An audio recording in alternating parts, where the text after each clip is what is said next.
લોકસભાની ચૂંટણી જાહેર થતાં તે ભાવનગર વહીવટીતંત્ર દ્વારા આચારસંહિતાની અમલવારી કરવામાં આવી, જેમાં હોર્ડિંગ્સો સહિતના અધિકારીઓએ ઉતારવાની કામગીરી હાથ ધરી હતી। તેની સાથોસાથ નેતાઓ જે ગાડીઓનો ઉપયોગ કરતા હતા તે ગાડીઓને રેક્વિઝિટ કરવામાં આવી હતી। ગુજરાતમાં લોકસભાની ચૂંટણી 7 મેના રોજ યોજાવાની છે, જેના અનુસંધાને વહીવટીતંત્ર દ્વારા આચારસંહિતાની આજથી જ અમલવારી કરવામાં આવી હતી, જેમાં વિવિધ વિસ્તારોમાં લાગેલા હોર્ડિંગ્સોને ઉતારવામાં આવ્યા હતા। તેની સાથોસાથ નેતાઓ દ્વારા જે ગાડીઓ ઉપયોગ કરવામાં આવતી હતી તે સરકારી ગાડીઓને તંત્ર દ્વારા રેક્વિઝિટ કરવામાં આવી હતી।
મારી નોકરી થાય છે।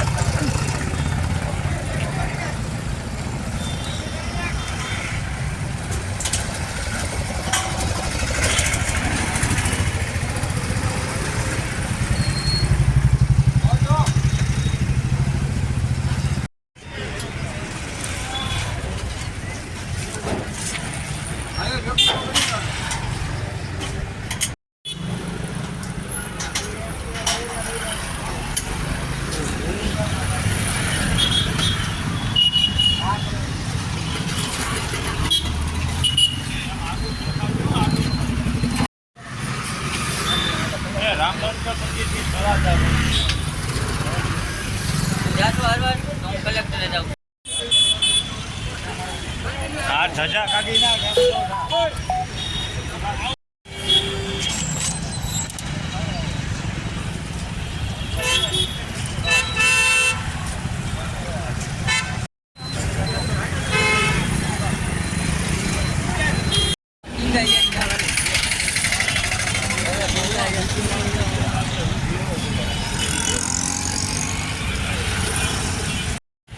झंडी वाला भाई ओ 2 मिनट ऊपर भाई धीरे धीरे लो तुम धीरे धीरे ले आ तू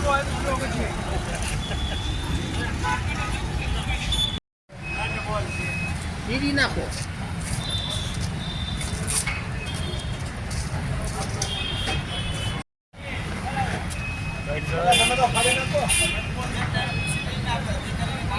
ના ના નટ બોલો એટલે નથી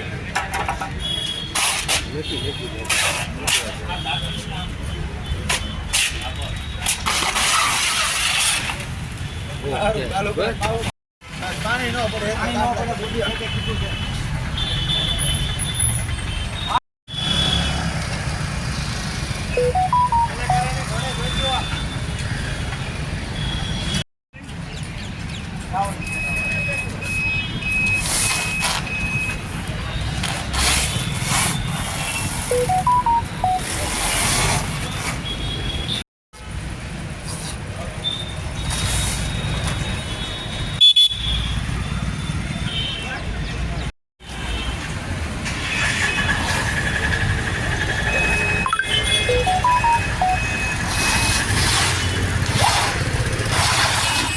પદાધિકારીઓએ એને પોતાના વાહનો જમા કરાવી દીધેલા છે.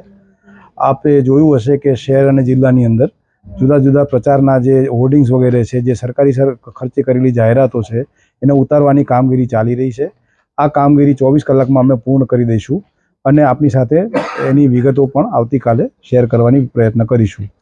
આચારસંહિતાનો અમલ ચાલવા સાથે બઢતી બદલી આ વગેરે લાંબી રજાઓ આના ઉપર પ્રતિબંધ આવી ગયો છે.